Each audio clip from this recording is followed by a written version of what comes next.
Deadpool and Wolverine is the type of comic book movie that a lot of people have wanted since the first Deadpool movie came out in 2016. Have Ryan Reynolds and Hugh Jackman show up on screen together, kick some butt. That's all people wanted. But after how Logan ended, and because Disney bought Fox recently after that movie was released, it was clear we may never see this happen. But because Disney needs money and Marvel is currently in their multiverse saga, then sure, let's go ahead and bring back Hugh Jackman, have him team up with Ryan Reynolds. It doesn't matter what happens in this movie or even how the movie turns out. As long as this duo is together on screen and the marketing is good, then people will show up. In Deadpool and Wolverine, Wade Wilson wants to be an Avenger. He wants to matter. He wants to feel special. After hanging up the suit and living a normal life, Wade learns that his world, his universe, will no longer exist very soon, and he must find a way to save it.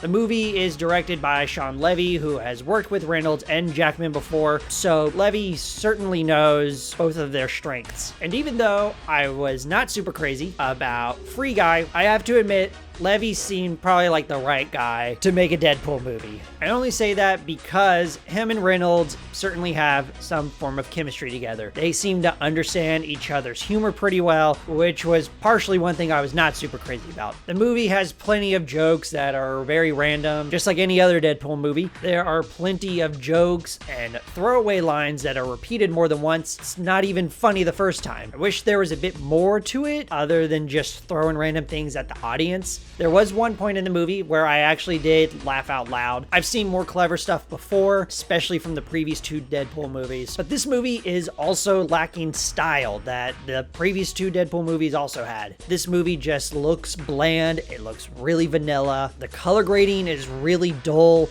Everything just meshes together and nothing really pops out. The lighting doesn't add any depth to these shots, but most importantly, the action overall was a little boring and a little choppy. Now, on paper, some of these things probably are a really cool idea, but how Levy does blocking and the editing for these action sequences just don't really excite me at all. The first actual fight scene between Deadpool and Wolverine feels underwhelming. It feels kind of pointless. Now, there is another one later on between these two characters that I thought had a lot more creativity, and it was without a doubt the best sequence in the entire movie. Levy is certainly more interested in the tone of the movie, whereas the previous two directors for the last few Deadpool movies, they were more interested in tone and style and how everything flows. I just find it really apparent, especially in this one. There's another action sequence towards the end that just feels forced. It goes on too long. It drags the movie, and they try to make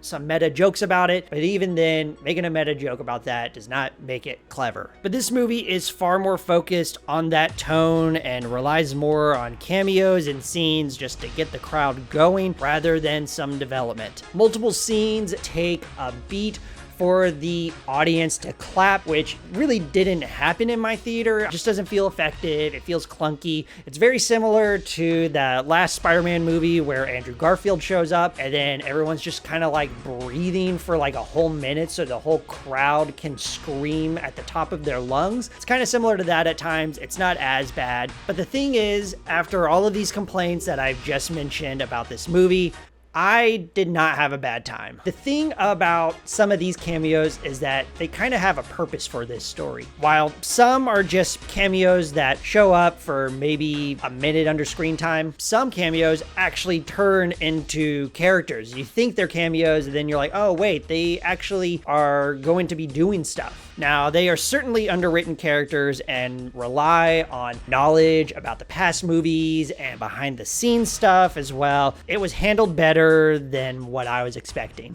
This movie is more focused on saying goodbye to these Fox characters and less focused on their regular established supporting characters from previous movies. There is a send-off to these characters. It's kind of like we are moving on from this past franchise, even though Disney has brought some actors back just to get the crowd going and get the crowd rumbling. It's a little counteractive. The person that steals the entire movie is Hugh Jackman. What a shocker. He's just as good as any other time he's played Wolverine. Jackman has done Wolverine in a rated R movie before, but this time he gets to be a bit more vulgar, there's a bit more anger in his performance, and seeing Jackman beat the crap out of people is always cool. There's some pretty good development with Wolverine as well. His whole arc and his character development works for me. The fans got everything they wanted. They got to see the heroes they grew up on come back and interact with new characters that people have grown to love. We have dreamt about this. As I was watching this, I was like, well, we did it. We're probably not going to have to see any more people coming back. I think we've done it. Like, we got everybody. But we are still in the multiverse saga, so never mind. We're going to keep doing this.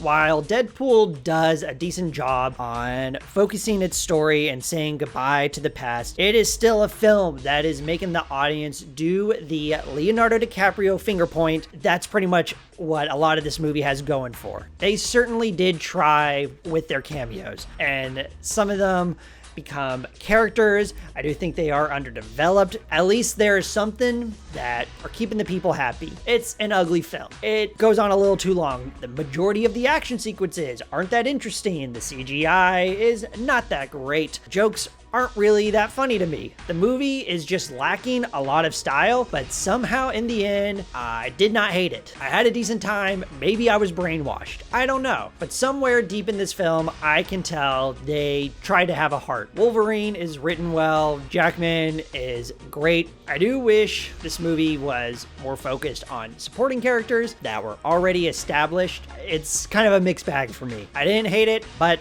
I just felt empty on the inside while watching it. I think on a rewatch, it's not going to be as exciting, and I probably won't get anything new out of it. You would think this is a nice ending for Deadpool and Wolverine, but we all know they will come back. We just know it. This movie probably saved Marvel. Probably not in the way that I was hoping. This movie is a sign that moving forward, Marvel probably really doesn't have that much to offer, at least for me. I think this movie and the most recent Tom Holland Spider-Man movie is a sign that Marvel is probably going to keep doing stuff like this moving forward, especially with the announcement of RDJ as Doctor Doom. It's just pretty clear that the easiest way for them to make money is by bringing back people that we grew up watching when we were younger. I totally get it. I just want a little bit more. Right now, I'm going to give Deadpool and Wolverine a 2.5 out of 5. Thank you so much, guys, for watching this. If you made it this far, did you see Deadpool and Wolverine? You probably did. Did you like it? Did you hate it? Let me know down below. Let me know what I should review next. Please like, comment, subscribe, do whatever you want. Make sure you exercise every day, drink your milk, and have a great day.